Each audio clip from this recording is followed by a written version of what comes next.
Hello students, good morning, जय श्री राम, सलाम वालेकुम, सत श्री अकाल। कैसे हैं आप सब? बढ़िया प्रिपरेशन चल रहा होगा अपने। कॉम्प्लेक्स नंबर का आज हम लेक्चर 2 लेने जा रहे हैं। क्वेश्चन के जरिए मैं कॉम्प्लेक्स नंबर का आपका कंसेप्ट और इंप्रूव करने की कोशिश करूंगा। आइए समय बर्बाद नहीं करते हैं, क्वेश्चन पे आते हैं। पहला ये क्वेश्चन आपके स्क्रीन पे, ये एडवांस का पूछा हुआ सवाल है।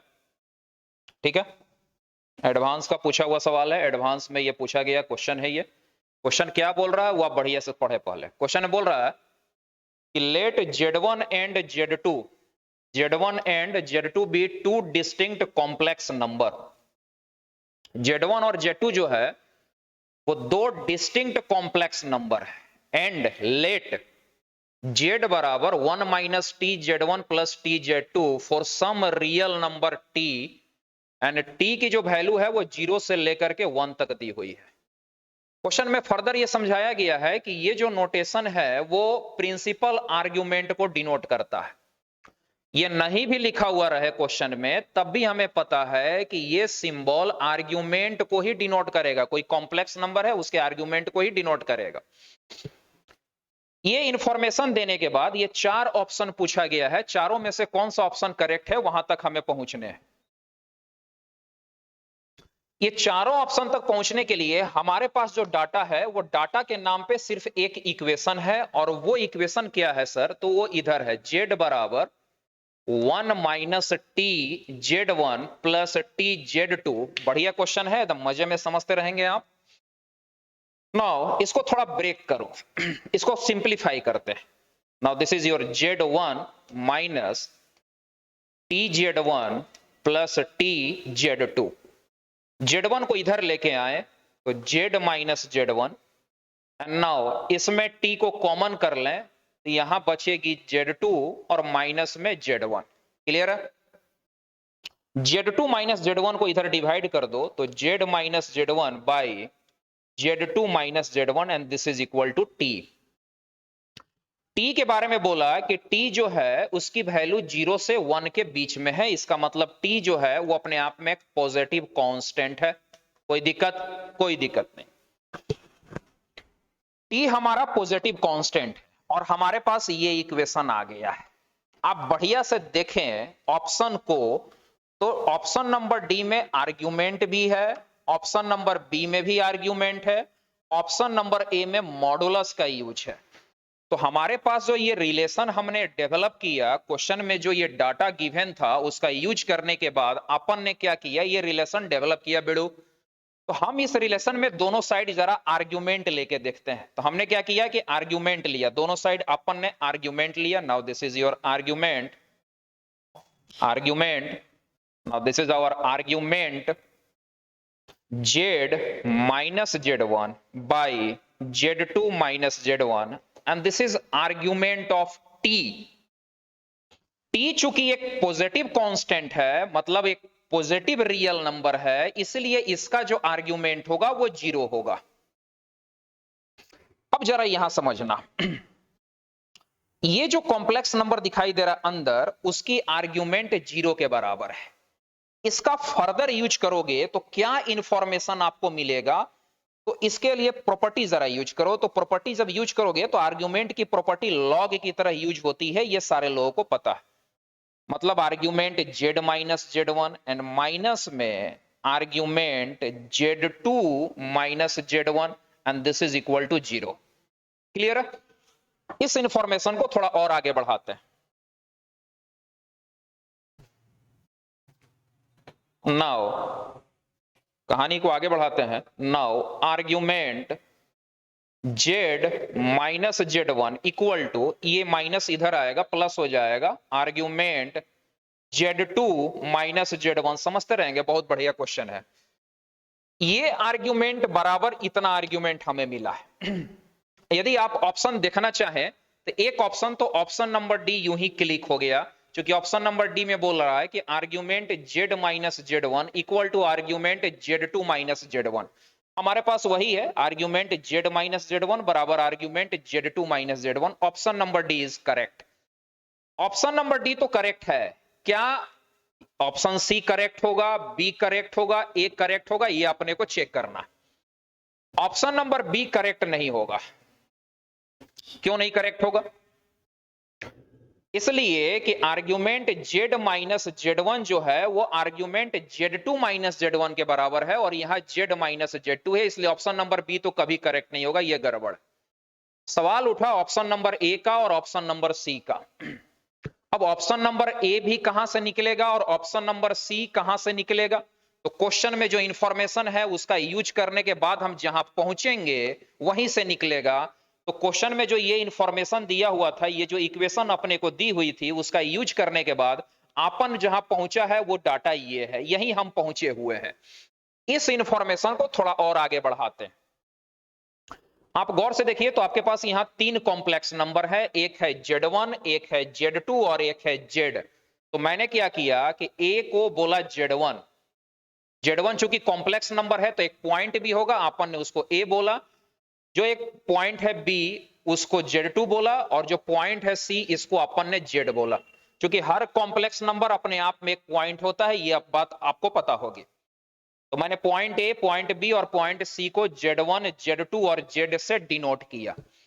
अब ये बताइए आप कि Z माइनस Z1 का क्या मतलब है? Z माइनस Z1 का मतलब हो गया कि vector AC। Now this is our vector AC। AC का जो आर्ग्यूमेंट है वो आर्ग्यूमेंट Z2 माइनस Z1 के बराबर है। Z2 माइनस Z1 एक वेक्टर होगा जो कि होगा AB, वेक्टर AB, Z1 से Z2 के तरफ AB। AC जो वेक्टर है उसकी आर्ग्यूमेंट और जो वेक्टर AB है उसका आर्ग्यूमेंट बराबर है। दो वेक्टर का आर्ग्यूमेंट बराबर होता है, ऐसा तब होता है जब दोनों पैरेलल हो और सेम डायरेक्शन में हो। ये दोनों वेक्टर सेम डायरेक्शन में होगा, मतलब जो डायरेक्शन AC का होगा वही डायरेक्शन AB का भी होगा। क्लियर है? अब जरा एक बात बताइए आप, जैसे ही अपन यहां पहुंचा इस रिलेशन पे कि जो डायरेक्शन AC का है वही डायरेक्शन अपने पास AB का है, तो आप एक चीज बताइए कि कुछ देर पहले हमने इस रिलेशन का जब यूज किया था तो अपन यहां पहुंचे थे कि argument Z minus Z1 by Z2 minus Z1 बराबर T। चूंकि आर्गुमेंट का वैल्यू 0 आया था तो इसकी वैल्यू जो है वो T के बराबर थी। Sorry, this is not our argument, मतलब ये डाटा जो है अपना T के बराबर आया था। मैंने दोनों साइड आर्गुमेंट लिया था तो इसकी आर्गुमेंट यहां 0 आई थी। मैं क्या किया कि इधर दोनों साइड मॉड लेते हैं, इसमें अपन ने मॉड लिया, इसमें मॉड लेते हैं। This is mod, now this is your mod T। अब T का जो मॉड है तो T जो है वो 0 से लेकर के 1 के बीच में है, तो डेफिनेटली इसका जो मॉड होगा वो 1 से छोटा होगा। इसका मतलब ये जो मॉडुलस है वो 1 से छोटा है। इसका मतलब मॉड के अंदर Z minus Z1 is less than Z2 minus Z1। Z minus Z1 जो है इसको अपन ने AC वेक्टर बोला है, तो AC का जो लंबाई है वो छोटा होगा AB के लंबाई से। मतलब वेक्टर AB का लेंथ बड़ा होगा और AC का लेंथ छोटा होगा। क्लियर है? तो आप यहां बगल में एक इंफॉर्मेशन और ऐड कर लीजिए जो आपको क्वेश्चन को सॉल्व करने में मदद करेगी, और वो ये क्या है कि AC वेक्टर AB के पैरेलल है एंड एंड एंड हमारा जो AC का लेंथ है वो लेंथ छोटा है किससे? AB के लेंथ से। ये दो इंफॉर्मेशन अपने पास आ गया। क्लियर? इस दोनों इंफॉर्मेशन से हम एक डायग्राम क्रिएट करेंगे। तो डायग्राम क्या होगा, इतना हमें समझ में आ रहा है कि अपन के पास एक पॉइंट है A और अपने पास एक पॉइंट है B। A का जो कोऑर्डिनेट है अपन ने उसको Z1 बोला है, B का जो कोऑर्डिनेट है अपन ने उसको Z2 बोला है, और C जो पॉइंट है वो पॉइंट है Z। तो C पॉइंट दो सिचुएशन में हो सकता है, या तो A और B को इंटरनली डिवाइड करे तो बंदा अंदर होगा, या एक्सटर्नली डिवाइड करे तो बंदा बाहर होगा। क्लियर है? यदि आप चैनल को सब्सक्राइब नहीं किए हैं भैया तो चैनल को सब्सक्राइब कर दीजिए। इसके पीछे सबसे बड़ा रीजन है कि हमारा यूट्यूब पे अब एक प्रोग्राम डेवलप होने जा रहा है, और प्रोग्राम ये है कि मैं आपको हर टॉपिक में क्वेश्चन के जरिए आपके प्रिपरेशन को मजबूत करूंगा, और मैं ये भी बताऊंगा कि क्वेश्चन बनाने का तरीका क्या होता है और बच्चों को क्वेश्चन सॉल्व करने के लिए अटैकिंग मेथड क्या होता है। क्लियर है? आप देख रहे हैं एक एक इंफॉर्मेशन का मैं बढ़िया से यूज करते हुए कहां तक पहुंच रहे हैं और कैसे सवालों को सॉल्व कर रहे हैं। क्लियर? ये एक इंफॉर्मेशन दिया जिससे मैंने ये पता किया, ये पता करने के बाद मैंने अपन ने यहां पहुंचा तो पता किया कि हमारे पास दो वेक्टर है जो कि दोनों पैरेलल है, उसमें से ये वाला जो वेक्टर है उसकी लंबाई ज्यादा है। तो हमने एक अब इस इंफॉर्मेशन से एक डायग्राम ड्रॉ किया जिसमें एक पॉइंट है ए Z1, एक पॉइंट है बी Z2। तीसरा पॉइंट जो सी है वो पॉइंट सी या तो ए और बी के अंदर आ सकता है या बाहर भी जा सकता है। यदि वो पॉइंट अंदर आया, this is your point C, और इसको अपन ने जेड बोला, अंदर आया, तो AC का लंबाई ये होगा, यहां से लेकर के यहां तक AC होगा, और AB का लंबाई यहां से लेकर के यहां तक होगा। और बिल्कुल ये बात सत्य है कि AB का जो लंबाई है वो ज्यादा है, AB ज्यादा है और AC छोटा है। और जो डायरेक्शन AC का है वही डायरेक्शन वेक्टर AB का भी है, मतलब दोनों पैरेलल है। ये एक सटीक डायग्राम यहां पे क्लियर हो गया। क्लियर? यदि हम पॉइंट सी को बाहर लेंगे तो बाहर लेने से क्या होगा कि जो AC बनेगा उसका लेंथ ज्यादा हो जाएगा, और AC का लेंथ ज्यादा नहीं होना है बल्कि कम होना। इसलिए ये diagram is correct diagram for this one information. इस इंफॉर्मेशन से ये हमें पता चला कि Z1, Z2 और Z के लिए ये एक प्रॉपर डायग्राम है। क्लियर? अब जरा देखो, यदि हम पहले ऑप्शन पे आए तो Z माइनस Z1 का मॉड, तो Z माइनस Z1 का मॉड का मतलब हो गया कि AC का लंबाई, और Z माइनस Z2 का मॉड का मतलब हो गया छोटू BC का लंबाई। मतलब ये AC प्लस यहां से यहां तक BC equal to Z1 minus Z2 मतलब AB का लंबाई। This is your correct option. यदि आप AC को जोड़ें मतलब ये वाला AC, और यहां से यहां तक ये BC मतलब ये वाला। Now this is equal to AB मतलब ये वाला। Now option A is also correct. Clear? आप ये ऑप्शन बी गलत क्यों है वो आप यहां से भी पकड़ सकते हैं। क्लियर? आप देखिए आर्ग्यूमेंट Z माइनस Z1, तो Z माइनस Z1 का मतलब हो गया vector AC, vector AC, AC vector. Clear है? और Z माइनस Z2 का मतलब हो गया कि Z2 से Z के तरफ आएंगे मतलब BC vector. Z minus Z2 का मतलब हो गया वेक्टर BC, तो वेक्टर BC। ये दोनों आपस में पैरेलल नहीं है बल्कि एंटी पैरेलल है, क्योंकि AC का डायरेक्शन इधर है और BC का डायरेक्शन इधर है, तो दोनों आपस में एंटी पैरेलल है। एंटी पैरेलल होने का मतलब हो गया कि दोनों का आर्ग्यूमेंट कभी इक्वल नहीं हो सकता, इसलिए ऑप्शन नंबर ये तो गलत है, और हम पहले भी पकड़ चुके थे इस इंफॉर्मेशन से। सवाल है ऑप्शन नंबर सी पे आते हैं। ऑप्शन नंबर सी में बार का यूज हो रहा है, तो आप जरा ये कवर करिए कि ये बार वाली इंफॉर्मेशन अपने पास कहां से आएगी। क्लियर है? इस सारे को मिटाते हैं हम लोग। अब देखो इधर तुम्हारे पास ये एक इंफॉर्मेशन है जो तुमने कलेक्ट करा। क्लियर? तुम्हारे पास ये इंफॉर्मेशन है जो तुमने कलेक्ट करके निकाला। क्या निकाला? आर्ग्यूमेंट वाला, कि आर्ग्यूमेंट जो है वो 0 है। अब ये बताओ कि आर्ग्यूमेंट Z बराबर यदि 0 है तो इतना तुमको पता है कि Z जो है वो रियल नंबर है। क्लियर है? और Z यदि रियल नंबर है तो अपन के पास एक प्रॉपर्टी होता है Z बराबर Z बार। तो जाहिर सी बात है यहां पे Z minus Z1 by Z2 minus Z1, इस कॉम्प्लेक्स नंबर की आर्ग्यूमेंट 0 है, तो ये कॉम्प्लेक्स बराबर इसी कॉम्प्लेक्स का बार, बार का मतलब हो गया Z bar minus Z1 bar by Z2 bar minus Z1 बार। इसको क्रॉस मल्टीप्लीकेशन करो छोटू, तो Z minus Z1 into Z2 बार माइनस Z1 बार। क्लियर है? And minus minus Z bar minus Z1 बार, और इंटू में Z2 माइनस Z1, इसकी value 0 आएगी। Clear? और ये जो तुम्हारा वैल्यू निकला, ये वैल्यू जस्ट लाइक इस डिटर्मिनांट के बराबर है। It's a determinant, it's a second order determinant. यदि आप इसकी वैल्यू कैलकुलेट करोगे तो इतना इंटू इतना माइनस इतना इंटू इतना, और इसकी वैल्यू आपको 0 मिलेगी। इतना इंटू इतना माइनस इतना इंटू इतना। क्लियर है? तो इतना इंटू इतना का मतलब हो गया ये वाला टर्म देखो, Z minus Z1 into Z2 बार माइनस Z1 बार, ये वाला, और माइनस इतना इंटू इतना, नाउ दिस वन, और इसकी वैल्यू किसके बराबर है, 0 के बराबर, और ये ऑप्शन में भी इसकी वैल्यू 0 के बराबर। Now see is correct option. Clear?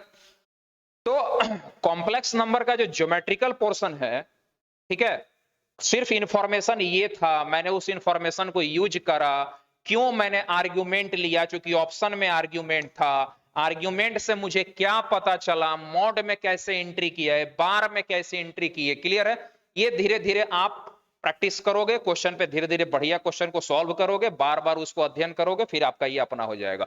Hope आपने क्वेश्चन को एंजॉय किया होगा, समझ में आया होगा। लाइक और शेयर करें। नेक्स्ट क्वेश्चन पे आते हैं। क्वेश्चन बोल रहा है, ये भी आईआईटी का पूछा हुआ सवाल है, इस सवाल को आईआईटी पूछे हुए, सब्जेक्टिव सवाल है आईआईटी का।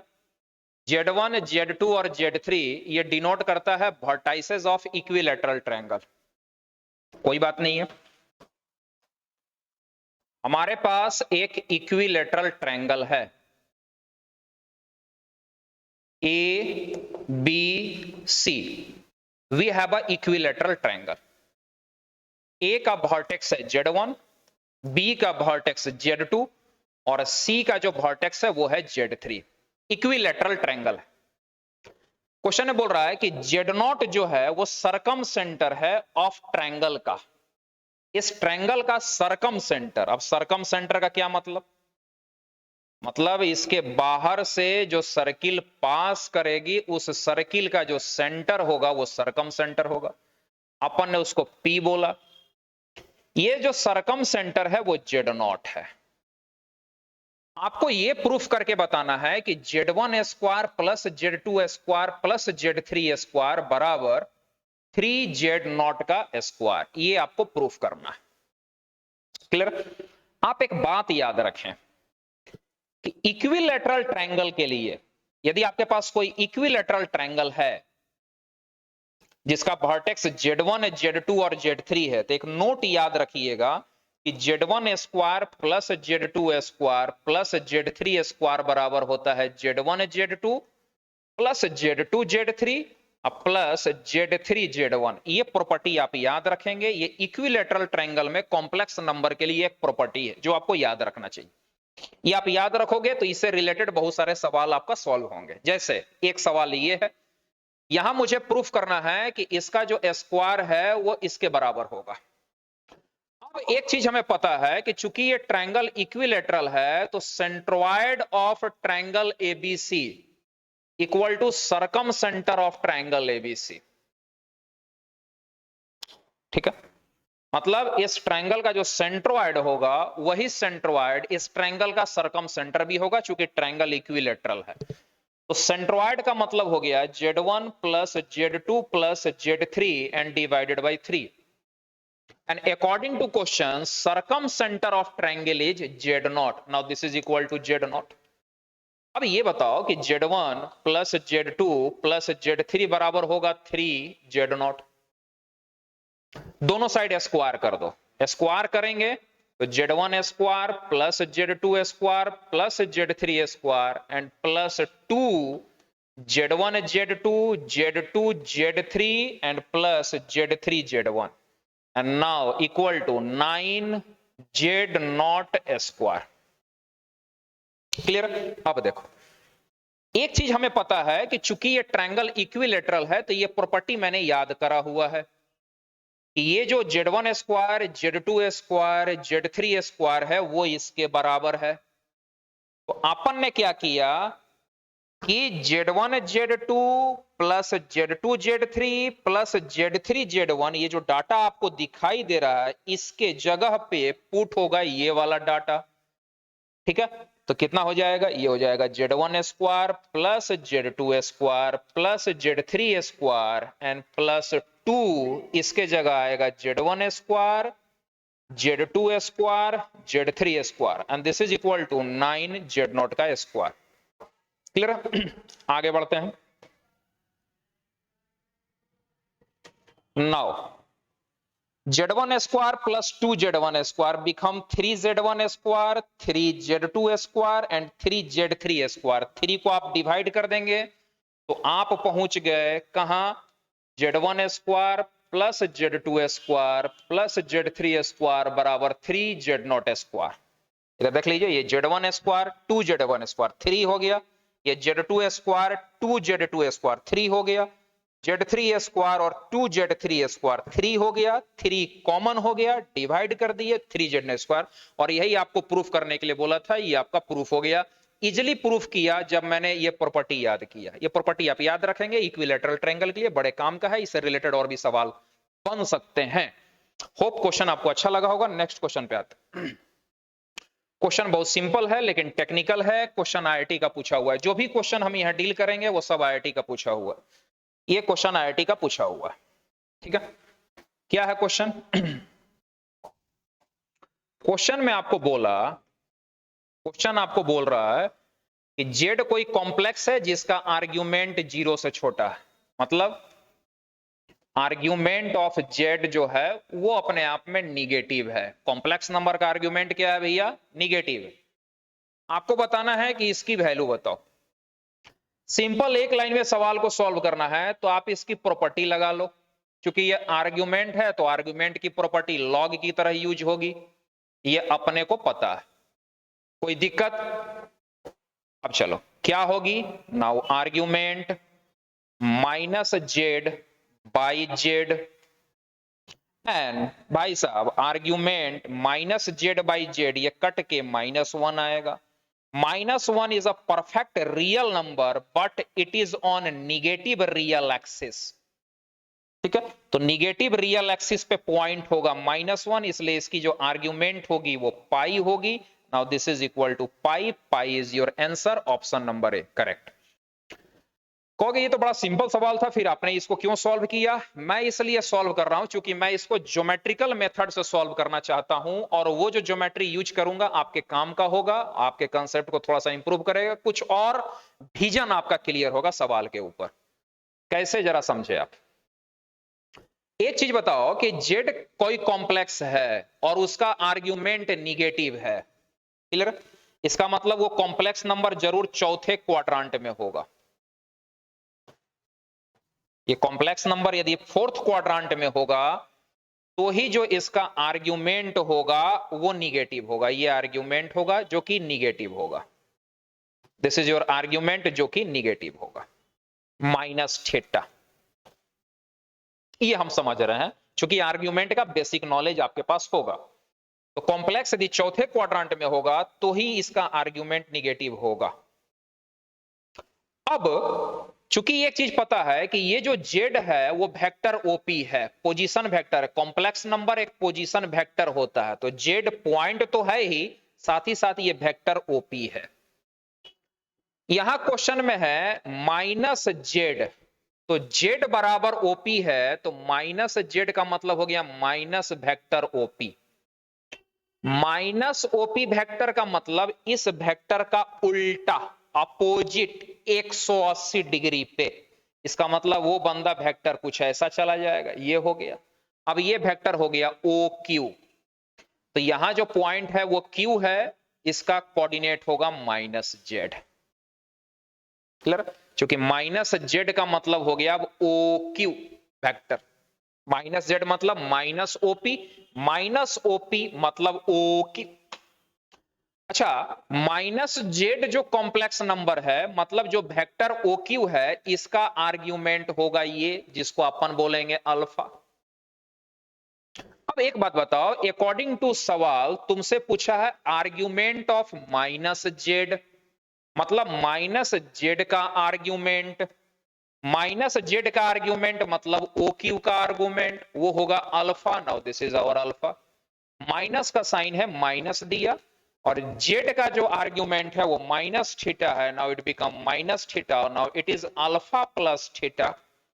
और एक बात आप समझ रहे हो कि ये यहां से यहां तक पूरा एंगल अल्फा है, और ये जो पूरा एंगल है वो थीटा है। ये पूरा एंगल क्या है भैया? तो ये थीटा है अपना।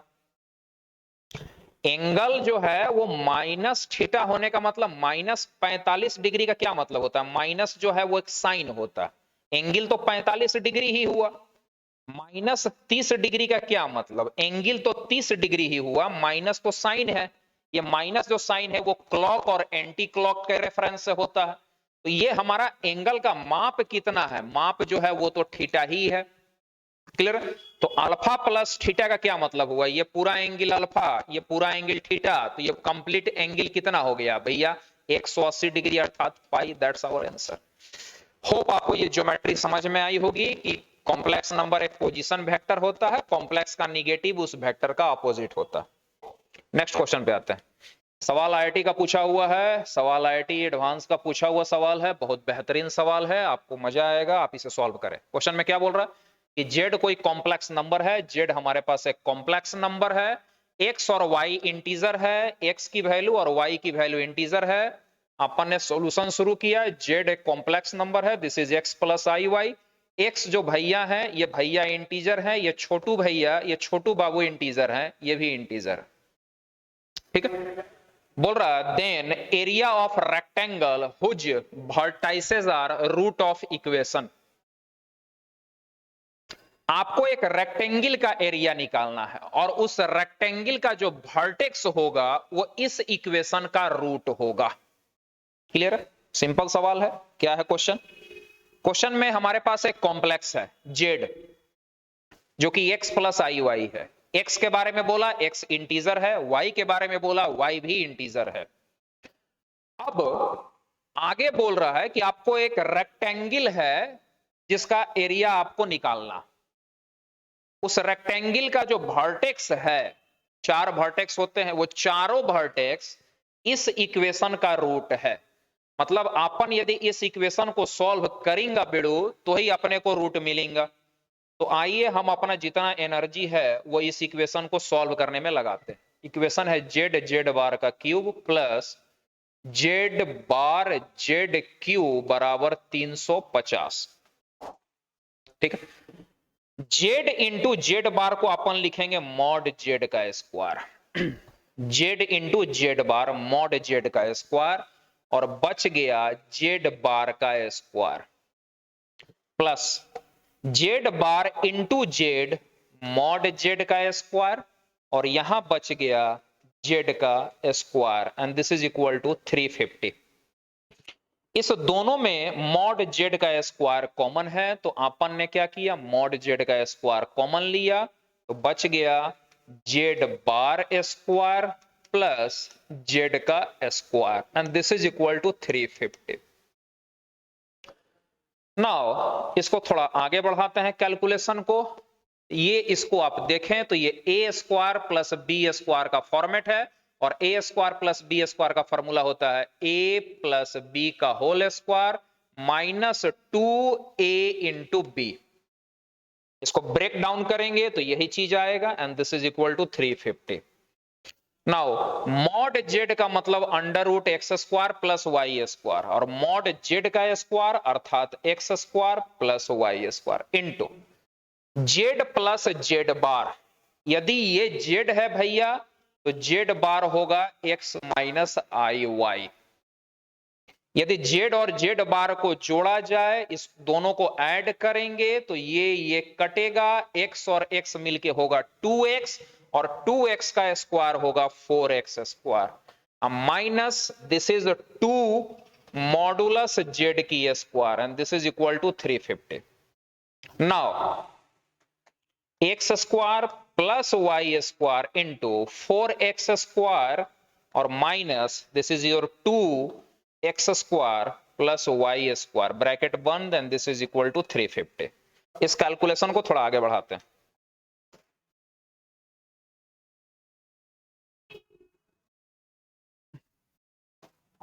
ठीक है, now X square plus Y square,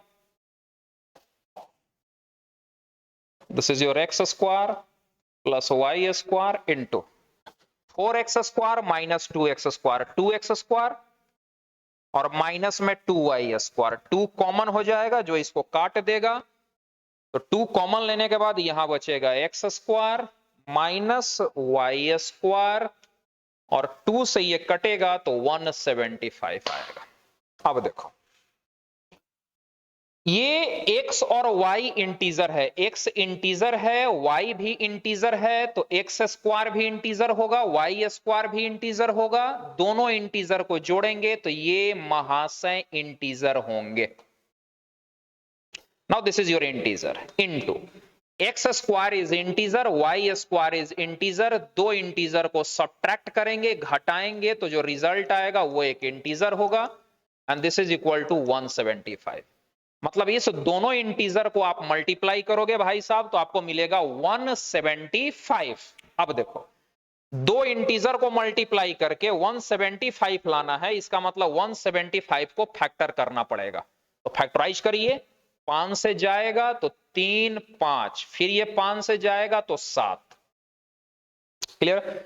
इसका मतलब 175 का दो गो फैक्टर लाना है, दो गो इंटीजर।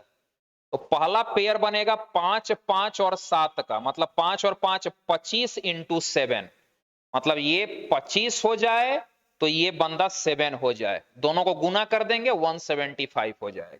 या 5 को 5 के साथ नहीं लेके 5 को 7 के साथ लेते हैं तो 35 हो जाए, दिस वन विल बी 35, तो जो रेस्ट बच गया वो है 5। यही दो पॉसिबिलिटीज है, या तो 25 इंटू 7 ले या 35 इंटू 5 ले, ताकि दो इंटीजर को मल्टीप्लाई करे तो 175 अपने को मिले। क्लियर है? अब देखो, ये अपने पास दो इक्वेशन डेवलप हो गए। क्या? तो कुछ ऐसा कि X square plus Y square बराबर अपन ने क्या लिया 25, तो X square minus Y square बराबर क्या लेंगे 7। ठीक है, इन दोनों को जोड़ दो तो 25 और 7 32, 2x स्क्वायर बराबर 32, एक्स स्क्वायर बराबर 16, तो x की वैल्यू आ गई प्लस माइनस 4 और x इंटीजर है, इस प्लस माइनस 4 को यहां पुट करेंगे तो 16, तो y की वैल्यू आपको मिल जाएगी प्लस माइनस 3। क्लियर? जब 25 और 7 को लिया गया, अब एक काम करते हैं, हम यहां से इसको मिटा देते हैं ताकि जगह साफ हो जाए, फिर हम सॉल्यूशन कर लेंगे बढ़िया से। चीजें हम समझ रहे हैं, समझना बहुत इंपॉर्टेंट है। इसको अपन ने 35 लिया तो X square minus Y square की वैल्यू डेफिनेटली 5 होगी। यदि हम इस दोनों को जोड़ेंगे तो 2x स्क्वायर बराबर 40 होगा, तो x स्क्वायर बराबर 20 होगा, तो x का वैल्यू प्लस माइनस रूट 20 होगा। लेकिन ये रूट 20 जो है वो इंटीजर नहीं है, और क्वेश्चन में बोला है कि x इंटीजर होना चाहिए, लेकिन यहां x इंटीजर नहीं आया, मतलब ये इंटीजर कभी 35 नहीं हो सकता और ये इंटीजर कभी 5 नहीं हो सकता, ना तो ये 35 हो सकता है ना ये 5 हो सकता। इसका मतलब ये सॉल्यूशन तो गया। इसका मतलब हमारे पास जो सॉल्यूशन मिला वो x की वैल्यू प्लस माइनस 4 और y की वैल्यू प्लस माइनस 3 आई। आपको इतना ही पे संतोष करना होगा, और ऐसा करने से आपको x और y का प्रॉपर वैल्यू मिल गया। इसका मतलब आपको जो वैल्यू मिला x का, वो x की वैल्यू एक बार 4 लेंगे तो y की वैल्यू हमको 3 लेना पड़ेगा, एक बार x की वैल्यू 4 लेंगे तो y की वैल्यू अपने को -3 लेनी पड़ेगी। अब हम x की वैल्यू को -4 लेंगे तो y की वैल्यू 3 आएगी, और x की वैल्यू यदि -4 होगा तो y का वैल्यू -3 आएगा। तो कोई व्यक्ति आपसे पूछे कि बताइए इस इक्वेशन को सॉल्व करने के बाद कितने कॉम्प्लेक्स नंबर हमको मिलेंगे, how many complex number z बराबर x plus I Y will satisfied the equation इतना, then your total complex number will be 4, x plus I Y, X plus I Y, X plus I Y, X plus I Y. लेकिन question को थोड़ा घुमा दिया गया है, थोड़ा twist किया गया है, इंटरेस्टिंग बनाया गया है। बोला कि ये जो कॉम्प्लेक्स नंबर आपको दिखाई दे रहा है, जो कि इसका सॉल्यूशन है, ये सॉल्यूशन सब वर्टेक्स है एक क्वाड्रिलेटरल का।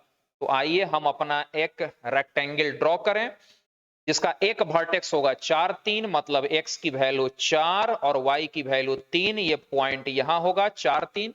अगला है 4 -3, तो जस्ट इसके नीचे, ये 4 3 ऊपर हो गया तो 4 -3 बंदा नीचे आ जाएगा, ये पॉइंट यहां हो जाएगा, ये 4 3 का पॉइंट हो गया, ये 4 -3 का हो गया। -4 3 मतलब -4 3 अर्थात ऊपर, this is your -4 3, and -4 -3 just नीचे। नाउ इट्स योर पॉइंट -4 -3, इसको यहां से मिला दीजिए तो डेफिनेटली एक रेक्टेंगल बन गया। इस रेक्टेंगल का एरिया पूछा है, एरिया होता है लंबाई गुने चौड़ाई, तो ये लेंथ 4 और ये भी लेंथ 4 मतलब 8, और ये ऊपर 3 और ये नीचे 3 6, तो ये हो गया 8 और ये हो गया 6, तो 8 इंटू 6 मतलब 48 and that's your answer. Option number A is correct. Clear?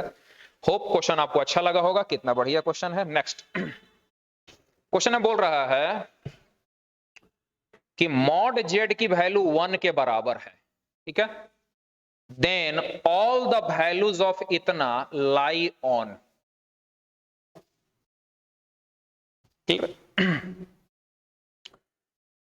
Question में क्या इंफॉर्मेशन है? क्वेश्चन में इंफॉर्मेशन है कि जेड कोई कॉम्प्लेक्स है जिसका मॉड 1 है।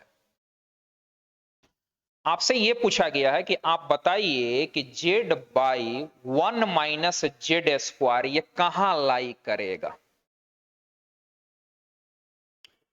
क्या ये चीज वाई एक्सिस पे लाई करेगा, या ये चीज एक्स एक्सिस पे होगा, या ये चीज एक लाइन है जो कि ओरिजिन से पास करेगा, पासिंग थ्रू ओरिजिन, सॉरी यहां टाइपिंग मिस्टेक है, पासिंग थ्रू ओरिजिन, यहां लिखा हुआ है passing through origin, this is your passing through origin, कि क्या ये जो लाइन है वो ओरिजिन से पास करेगा,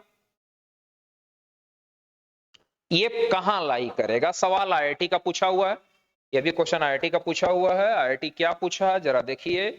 देखिए सवाल आपसे तब बनेगा, कोई भी क्वेश्चन आपसे तब बनेगा जब आप क्वेश्चन के पीछे का बैकग्राउंड समझें, और दूसरा कि क्वेश्चन कहना क्या चाहता है वो आपके बात भेजे तक अच्छे से पहुंचे। तो क्वेश्चन बोल रहा है कि जेड कोई कॉम्प्लेक्स है जिसका मॉड 1 के बराबर है, अच्छी बात है। आपसे पूछा है कि Z by 1 minus Z square कहां होगा, क्या वो एक्स एक्सिस पे होगा कि वाई एक्सिस पे होगा या एक लाइन पे होगा। ये हम तब बता पाएंगे कि ये पॉइंट कहां होगा, ये हम तब बताएंगे जब ये पॉइंट हमको दिखेगा, अच्छे से दिखेगा। अच्छे से दिखने का मतलब हम इसके बारे में बता सके कि इसका रियल पार्ट क्या है, इमेजिनरी पार्ट क्या है, वगैरह वगैरह। अभी तो ये हमको पता है कि ये अपने आप में एक परफेक्ट कॉम्प्लेक्स नंबर है, ये पूरा एक कॉम्प्लेक्स है, इसका मतलब ये जरूर एक पॉइंट भी है। तो पॉइंट है तो कहीं ना कहीं किसी कर्व पे होगा, एक्स पे भी हो सकता है, वाई पे भी हो सकता है, एक लाइन पे भी हो सकता है, ये पॉइंट सर्किल पे भी हो सकता है यदि सर्किल के इक्वेशन को सेटिस्फाई करे। ये कहां होगा ये जानने के पहले हमें ये जानना पड़ेगा कि वास्तव में ये पॉइंट है क्या। ये पॉइंट के बारे में पता करने के लिए मुझे जेड की जरूरत है, और जेड का सिर्फ मॉड दिए हुए। तो मुझे पता है कि मैं दुनिया के किसी भी कॉम्प्लेक्स नंबर को पोलर फॉर्म में लिख सकता हूं। तो जेड को पोलर फॉर्म में लिखने के लिए आर कॉस थीटा प्लस आई साइन थीटा अपने को चाहिए। आर जो है वो मॉडुलस है और मॉड इसकी 1 है, तो ये हो गया 1, मतलब जेड की वैल्यू हो गई कॉस थीटा प्लस आई साइन थीटा। तो जेड के जगह रख दीजिए cos theta plus I sine theta and divided by 1 minus cos theta plus I sine theta का होल स्क्वायर। क्लियर?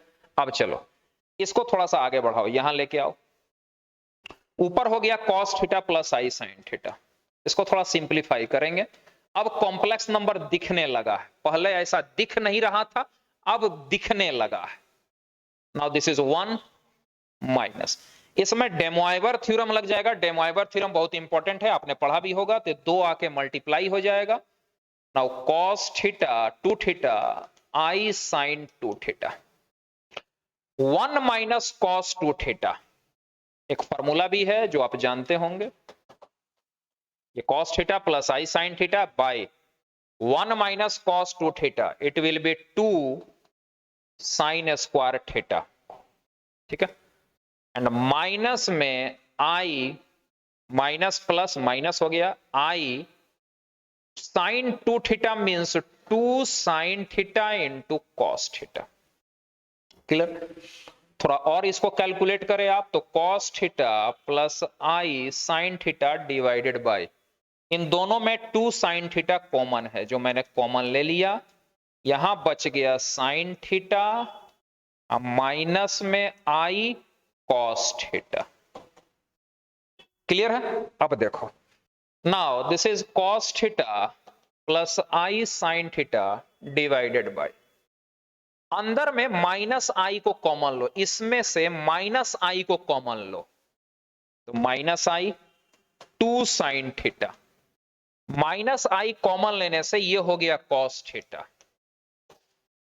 और ये हो जाएगा प्लस आई साइन थीटा। क्लियर? देख लीजिए, माइनस आई को कॉमन लिया है तो minus I into cos theta minus I cos theta, और माइनस आई इंटू प्लस आई का मतलब हो गया माइनस आई स्क्वायर, माइनस आई स्क्वायर मतलब plus one into sine theta sine theta. ऐसा करने से ये कॉस थीटा और आई साइन थीटा ऊपर सेम है, ये कट गया, कटने के बाद आ गया 1 by minus I 2 sine theta. Clear है सर? अब देखो, 1 बाई आई का वैल्यू होता है माइनस आई, तो माइनस माइनस हो गया plus I, now this is equal to I by 2 sine theta. मतलब ये जो कॉम्प्लेक्स नंबर है तुम्हारा, ये जो तुम्हारा पूरा कॉम्प्लेक्स नंबर है, ये पूरा कॉम्प्लेक्स नंबर है 1 by 2 sine theta I. This is means to say this is 0 plus I 1 by 2 sine theta. This one complex number is nothing, this is x plus iy। और आप ये समझ रहे हैं कि ये एक ऐसा कॉम्प्लेक्स नंबर है जिसका रियल पार्ट 0 है, मतलब ये प्योर इमेजिनरी है। ये कॉम्प्लेक्स नंबर प्योर इमेजिनरी है, तो जब ये प्योर इमेजिनरी है तो ये y एक्सिस पे ही होगा, y एक्सिस पे ही होगा, x एक्सिस पे तो होगा नहीं, ये y एक्सिस पे होगा। इसका मतलब y axis is the correct option, ये x एक्सिस नहीं हो सकता। मॉड z बराबर √2 दिया है, ये तो ऐसा ही गलत है क्योंकि मॉड z 1 है, क्वेश्चन में ही दिया है।